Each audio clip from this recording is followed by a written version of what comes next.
Hello friends, the movie लेन पर आपका स्वागत है। आज हम एक्सप्लेन करने वाले हैं हॉटस्टार की एक बेहतरीन वेब सीरीज जिसका नाम है आर्या पार और इसकी IMDb रेटिंग है 7.7 आउट ऑफ 10। ये कहानी एक ऐसे ट्राइबल लड़के सरजू की है जो किसी मछली को भी भूख ना होने पर नहीं मारता है। कैसे ये सरजू आगे चलकर लोगों को मारने लगता है बिना उनकी किसी गलती के या पर्सनल दुश्मनी के। कहानी की शुरुआत में हमें रोमानिया का एक दृश्य दिखाया जाता है जहाँ सरजू नाम का एक आदमी धनुष और बाण से एक आर्मी जनरल की हत्या कर देता है। इसके बाद हम न्यूज चैनल पर सुनते हैं कि यह ऐसी 7वीं हत्या है। तब हमें भारत का दृश्य दिखाया जाता है। मध्य भारत में जगदालगंज और कसौटगढ़ दो शहर हैं। जगदालगंज के पास एक जंगल होता है जिसका नाम धेगोवाटी जंगल होता है, जहाँ धेगोवाटी ट्राइब के लोग वर्षों से रहते हैं। कसौटगढ़ में एक स्पेशल क्राइम सेल है जिसका हेड ये सोच रहा होता है कि कैसे उसने एक बार जब सरजू को पकड़ा तो उसे पकड़ने पर पछतावा हो रहा था कि उसने उसे क्यों पकड़ा, लेकिन आज उसे इस बात का पछतावा है कि जब वो हाथ आ ही गया था तो उसने उसे मार क्यों नहीं दिया। कहानी फ्लैशबैक में जाती है और हमें दिखाया जाता है कि 3 साल पहले सरजू धेगोवाटी जनजाति का एक सदस्य है। सरजू, उसके बाबा जो ट्राइबल्स के सरदार होते हैं, उसकी बहन तारा, उसकी माँ, उसका दोस्त किस्ना और अन्य ट्राइबल्स लोग हंसी खुशी धेगोवाटी के जंगल में रहते हैं। वे बाहरी दुनिया से यानी इंसानों से कोई संपर्क नहीं रखते हैं और सरकार के द्वारा इन्हें प्रोटेक्टेड ट्राइब्स का दर्जा प्राप्त है। एक दिन जंगल से कुछ दूरी पर भट्टा ग्रुप के एक इंजीनियर को एक पत्थर मिलता है जो कि जंगल के पास हो रहे माइनिंग से निकलकर आया होता है। इंजीनियर को वह पत्थर मूल्यवान लगता है, इसलिए वह उस पत्थर को लैब में टेस्ट करवाता है। लैब में उसे पता चलता है कि उस पत्थर में यूरेनियम है, जिससे उसे अंदाजा लगता है कि जंगल में यूरेनियम का पूरा भंडार हो सकता है। ये बात वो भट्टा ग्रुप के हेड रुबिन भट्टा को बताता है। रुबिन भट्टा एक रिच बिजनेसमैन होता है। उसकी दूसरी वाइफ का नाम कलावती भट्टा होता है जो जॉर्जिया में रहती है। रुबिन भट्टा और उसकी पहली वाइफ का एक बेटा भी होता है जिसका नाम गोल्डी भट्टा होता है। रुबिन भट्टा को जब ये बात पता चलती है कि जंगल में यूरेनियम के भंडार हो सकते हैं तो वो सोचता है कि इससे तो वो इतना अमीर हो जाएगा, कई देशों को भी खरीद सकता है। भट्टा अगले ही दिन फॉरेस्ट डिपार्टमेंट के एक आदमी को ट्राइबल से बातचीत करने के लिए भेजता है। भट्टा का ये प्लान होता है कि वो ट्राइबल्स को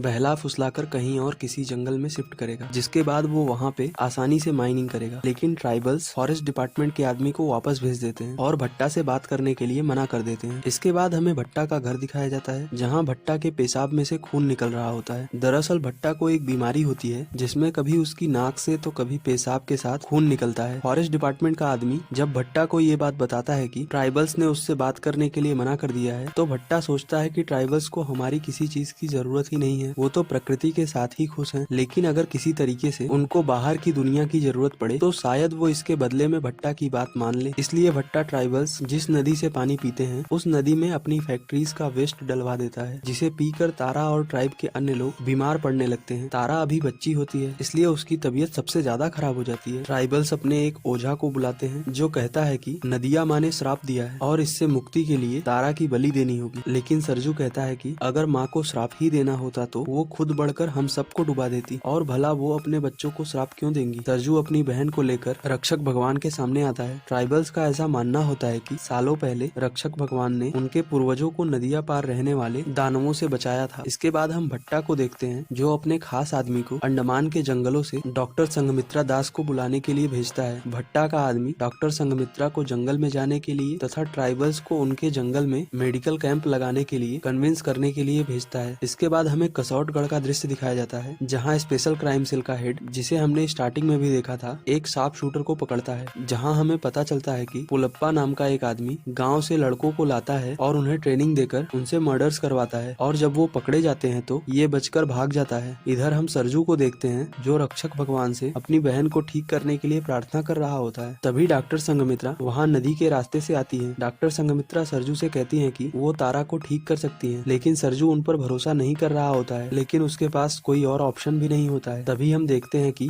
डॉक्टर तारा को लगाने के लिए एक इंजेक्शन निकालती है, लेकिन सरजू इससे डर जाता है तो सरजू को भरोसा दिलाने के लिए पहले वो उसे खुद को लगाती है, जिसके बाद सरजू को भी थोड़ा भरोसा हो जाता है और वो तारा को इंजेक्शन लगाने देता है, जिससे तारा कुछ ठीक हो जाती है। पूरी तरीके से ठीक होने के लिए डॉक्टर तारा को शहर के अस्पताल में इलाज कराने के लिए कहती है। रात में सबके सो जाने पर सरजू तारा को लेकर शहर चला जाता है। ट्राइबल्स को जब ये बात पता चलती है तो वे नाराज हो जाते हैं। इधर सरजू को शहर में कुछ भी समझ नहीं आ रहा होता है, इसलिए वो इधर उधर भटक रहा होता है। तभी कुछ पुलिस वाले उसे देखते हैं जो सरजू से उसके बारे में पूछते हैं, लेकिन सरजू घबराया होता है इसलिए वो वहाँ से भागने लगता है, जिस पर पुलिस भी उसका पीछा करने लगती है। तब सरजू एक जगह पर अपनी बहन को रखकर वहाँ रखे हुए धनुष और बाण से कुछ पुलिस वालों को मार देता है। बाकी पुलिस वाले उसे पकड़कर जेल लेकर चले जाते हैं। इधर सरजू अपनी बहन के लिए परेशान हो रहा होता है। सरजू जब पुलिस वालों को मार रहा होता है तब किसी ने उसका वीडियो बना लिया होता है। पुलप्पा को जब यह वीडियो मिलता है तो वह बहुत खुश होता है क्योंकि उसके पास अभी कोई भी टैलेंटेड किलर नहीं होता है। इसलिए वो सरजू से मिलने के लिए पुलिस स्टेशन आता है। संघमित्रा भी पुलिस स्टेशन आती है। यहाँ पर रिश्वत देकर पुलप्पा सरजू को छुड़ा लेता है। फिर सरजू, संघमित्रा और पुलप्पा तीनों हॉस्पिटल जाते हैं जहाँ पर तारा का इलाज चल रहा होता है। इलाज होने के बाद सरजू तारा को लेकर जंगल में लौट जाता है। पुलप्पा सरजू को रोकता है पर वह रुकता नहीं है। ट्राइबल्स तारा को स्वस्थ देखकर खुशी होते हैं और मेडिकल कैंप लगाने के लिए राजी हो जाते हैं। कैंप में सभी ट्राइबल्स को वैक्सीन लगाने की बात हो रही थी।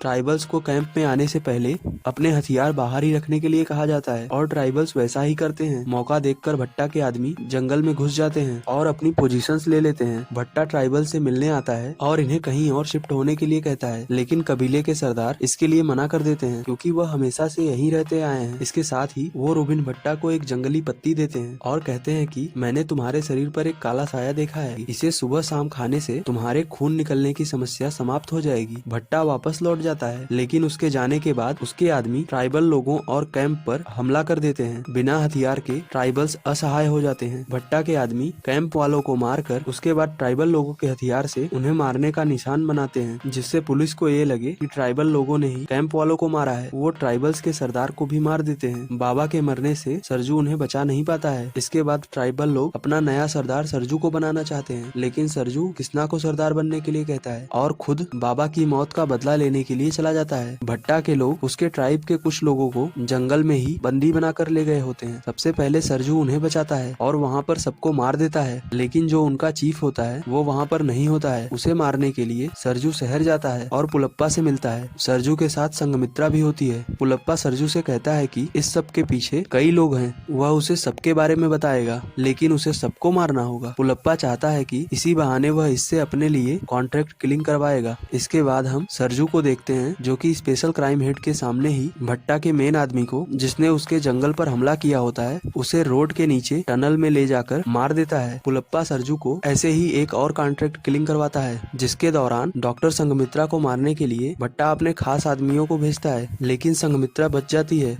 और साथ ही सोशल मीडिया पर एक वीडियो अपलोड कर देती है जिसमें वो बताती है कि कैसे ट्राइबल्स को भट्टा ग्रुप के द्वारा परेशान किया जा रहा है और उन्हें फंसाया जा रहा होता है, जिससे गुस्सा होकर भट्टा अपने खास आदमी को, जिसने संघमित्रा को वहाँ बुलाया होता है, उसे मार देता है। यहाँ पुलिस वाले जंगल में जाकर किस्ना और बाकी के लोगों को मेडिकल कैंप वालों को मारने के जुर्म में पकड़ लेते हैं। सरजू जब ये न्यूज देखता है कि किस्ना और उसके साथियों को पुलिस पकड़ कर ले गई है, तो सरजू पुलिस वैन पर हमला कर देता है और अपने साथियों को बचा लेता है। इसी दौरान क्राइम सेल के हेड को भी सरजू घायल कर देता है, जिसके बाद पुलप्पा को रोबिन भट्टा को मारने का कॉन्ट्रैक्ट मिलता है, जो कि जॉर्जिया चला जाता है अपने कैंसर का इलाज करवाने के लिए। हमें पता चलता है कि भट्टा को कैंसर होता है, जिसके कारण ही उसके पेशाब में और नाक से खून निकलता था। हालांकि ट्राइबल्स के द्वारा दी गई पत्तियों को खाने से उसके खून निकलने की समस्या समाप्त हो गई थी, लेकिन भट्टा की वाइफ उसे इलाज कराने के लिए जॉर्जिया आने के लिए कहती है। इधर सरजू को पुलिस वांटेड डिक्लेयर कर देती है, जिसके बाद सरजू भट्टा तक पहुंचने के लिए अपना हुलिया बदलकर सेतु लाम के नाम से आर्चरी के लिए प्रैक्टिस करने लगता है और उसका सिलेक्शन अजरबैजान में होने वाली प्रतियोगिता के लिए हो जाता है, जहां से जॉर्जिया जाकर सरजू भट्टा को मारना चाहता है। सरजू को न्यूज़पेपर में देखकर स्पेशल क्राइम सेल हेड उसे पहचान लेते हैं कि सेतु लाम ही सरजू है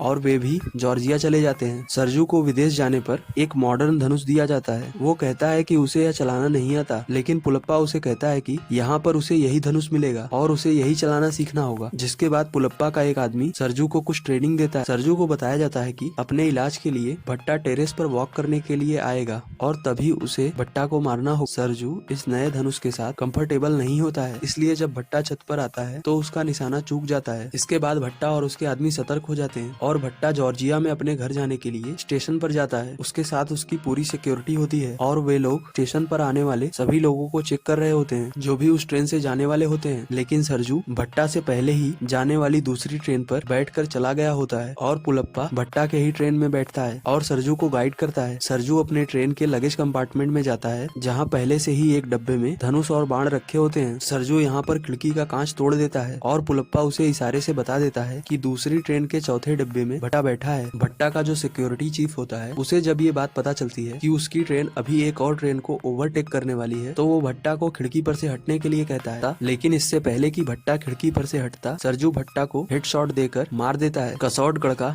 स्पेशल क्राइम हेड सरजू को गिरफ्तार कर लेता है। ये वही समय है जिसके बारे में कहानी के स्टार्ट में रेफरेंस दिया गया था, जब पहली बार स्पेशल क्राइम चीफ ने सरजू को पकड़ा था। कलावती भट्टा अपने पति की मृत्यु को देखकर सभी ट्राइबल लोगों को मारने की ठानती है और एक दूसरे आदमी को हायर करती है जो अपने लोगों के साथ जंगल में ट्राइबल्स का पता लगाकर उन्हें मारने के लिए जाता है। और उन सबको मारने के बाद कलावती के ऑर्डर्स के अनुसार सभी के सिरों को कुल्हाड़ी से बीच से फाड़ देता है। इधर सरजू भी जेल से भाग जाता है। कलावती अपने आदमियों से कहती है कि जिन लोगों को उन्होंने मारा है उसमें उन्हें बच्चे नहीं दिख रहे हैं, तो वो अपने आदमियों से कहती है कि सभी बच्चों को ढूंढो और उन्हें भी मारो। जिसके बाद उसके आदमी बच्चों के पीछे चले जाते हैं। सरजू जब आता है तो अपने लोगों को मरा हुआ देखकर बहुत दुखी होता है और इधर तारा के पैरों में चोट लगने के कारण वह चल नहीं पाती है, तो वह बाकी बच्चों से अलग एक पेड़ के होल में आकर छुप जाती है। लेकिन वहाँ पर भी कलावती के आदमी कुत्तों की सहायता से उसे ढूंढ लेते हैं। लेकिन तभी जंगल में एक विशेष हलचल होती है जिससे तारा को पता चल जाता है कि उसका भाई आ गया है और वो हंसने लगती है। कलावती के आदमियों को लगता है कि जंगली जानवर वहाँ तक न आ जाए, इसलिए वो आसपास में आग लगा देते हैं। लेकिन तभी सरजू वहाँ आकर सभी को मारने लगता है और कलावती के आदमियों का जो हेड होता है उसे पकड़कर उससे पूछता है कि उसे किसने भेजा है। लेकिन वो सरजू को मारने की कोशिश करता है, जिससे बचाने के लिए तारा उस आदमी को गले में मार देती है। लेकिन अब वो कुछ बोल नहीं पाता है। इस तरह से सरजू ट्राइबल्स के बच्चों को बचा लेता है। इसके बाद सीन शिफ्ट होता है और हम स्पेशल क्राइम सेल को देखते हैं, जहाँ पुलिस वाले डिस्कस कर रहे होते हैं कि कैसे डॉक्टर संघमित्रा जैसी दिखती है वैसी है नहीं। जैसे कि अब तक उसने जिन भी ट्राइब्स के साथ काम किया होता है उसमें से सारी ट्राइब्स को या तो डिस्प्लेस कर दिया गया होता है या तो मार दिया गया होता है। इसके बाद अगले सीन में हमें दिखाया जाता है कि संघमित्रा गोल्डी भट्टा से मिलती है और एक अननोन पर्सन से वीडियो कॉल पर बात करती है, जो संघमित्रा की बात उसके फादर से करवाता है। इसी के साथ ये कहानी यहीं पर एंड हो जाती है। इसके आगे की कहानी हमें सीजन 2 में दिखाई जाएगी। कहानी सुनने के लिए आप सभी का धन्यवाद। मैं उम्मीद करता हूँ कि ये कहानी आपको पसंद आई होगी। ऐसी ही और कहानियाँ सुनने के लिए सब्सक्राइब करें द मूवी लेन को।